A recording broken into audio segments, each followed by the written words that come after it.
Je fais partie du club de Corbeil, section handball. Aujourd'hui, on a un souci pour la saison future. Notre cadre technique, comme vous le savez, fait partie du personnel municipal. Aujourd'hui, c'est l'un des piliers, nous dirons, de notre section handball. Aujourd'hui, son avenir est incertain, le nôtre également. C'est pourquoi on s'est permis de nous déplacer ce soir pour discuter avec vous. Donc on aimerait que notre président a eu un rendez-vous samedi avec le maire qui a pris des engagements verbaux. On aimerait juste une confirmation écrite de ces engagements. C'est pourquoi nous nous sommes permis de nous déplacer ce soir. J'espère que notre déplacement ne sera pas vain et que vous auriez écouté. Vous auriez au moins l'obligeance d'écouter, messieurs, dames, s'il vous plaît, merci. On a été défendre les couleurs de Corbeil hier, on a ramené 3 coupes. Il y a 3 équipes championnes de l'Essonne ici. On a gagné 3 coupes de l'Essonne hier. Mais tout le monde s'en fout, il n'y avait personne pour venir nous voir. On va défendre les couleurs de Corbeil, tout ce que vous voulez faire c'est casser le club. Tout ça pourquoi? Pour nous enlever notre directeur technique. Qu'est-ce qu'il vous a fait? Rien du tout. J'ai 32 ans, il m'entraîne depuis l'âge de 10 ans. Ça fait 22 ans qu'il m'entraîne. Et aujourd'hui vous voulez casser le club comme ça, c'est pas normal. C'est pas normal. Et ce qui est pas normal, c'est que personne ne veut nous écouter, tout le monde s'en va. Vous n'en avez rien à foutre. La même politique, tout le temps la même politique. C'est gratuit, on ne demande rien. Subvention, on s'en fout. On paye l'essence, c'est nous qui amenons les jeunes. On veut rien, qu'il y ait notre directeur technique en place, c'est tout.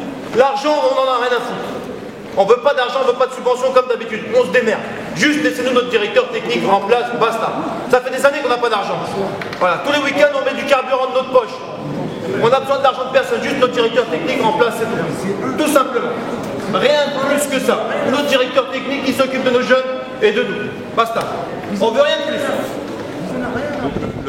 Le problème du club de handball, c'est que notre responsable technique est employé municipal, qu'il était détaché depuis plusieurs années en partie sur le club de handball et il effectue également un travail au niveau des écoles primaires.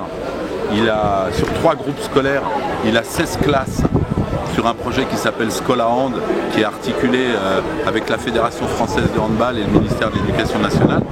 Il a également une classe au collège Louise Michel qui s'appelle classe sportive, qui couvre les 3/4 de son planning hebdomadaire avec une quinzaine d'heures sur le club de handball. Les résultats cette année sont probants parce que nos seniors masculins terminent la saison premier de leur championnat et on a gagné la Coupe de l'Essonne hier. Les seniors filles finissent premières de leur championnat, elles ont gagné le trophée de l'Essonne. Et les moins de 15 ans masculins sont premiers du championnat Paris-Île-de-France-Ouest, c'est-à-dire les 5 départements, et vainqueurs de la Coupe de l'Essonne également. Ça c'est le bilan sportif qui est plus que honorable. Donc le problème que nous évoque la mairie, c'est un problème de légalité, en nous disant que si eux, la mairie, font n'importe quoi, on peut leur faire un procès pour un emploi fictif. Donc, concernant l'attribution du poste de notre responsable technique. Voilà. Donc, moi, je ne peux pas entrer dans ce genre de considération parce que moi, je suis président du club et ce qui m'intéresse, c'est la vie de mon club. Et M. Gitli, de par ses compétences, sa formation et ses diplômes, couvre tout le club au niveau des obligations sportives auprès de la Fédération française de handball. Si on ne l'a plus dans le club, il n'y a plus de club. Que vous a promis le maire ce soir? Le maire s'est engagé à trouver une solution pour que la situation de notre responsable technique soit régularisée dans la légalité, dans un cadre de loi. Mais en quoi ça pose un problème à la mairie qu'il soit à moitié animateur de ville et moitié directeur éducateur sportif. Voilà. Pourquoi ça pose un problème de légalité? L'argument qu'on nous rétorque, c'est qu'on ne peut pas payer des éducateurs à tous les clubs.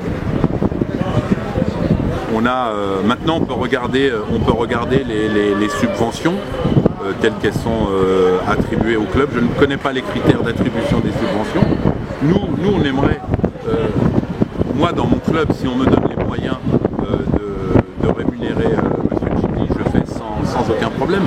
Maintenant on a fait ce montage financier avec la comptable et c'était refusé quand on a présenté notre projet financier. Vous aurez une réponse définitive à quel moment? D'ici la fin de la semaine, par le biais du maire adjoint au sport, monsieur Rendanga Gabonaï. D'accord. Pourquoi vous êtes venus si nombreux ce soir? Parce que moi j'ai rencontré le maire samedi, il s'est engagé à trouver une solution. J'ai fait part de cette décision aux joueurs et aux membres du club. Ce week-end ça tombait bien parce qu'il y avait un tournoi, donc j'en ai fait part aux joueurs. Malgré ça, les joueurs m'ont dit qu'ils voulaient avoir confirmation de la bouche du maire.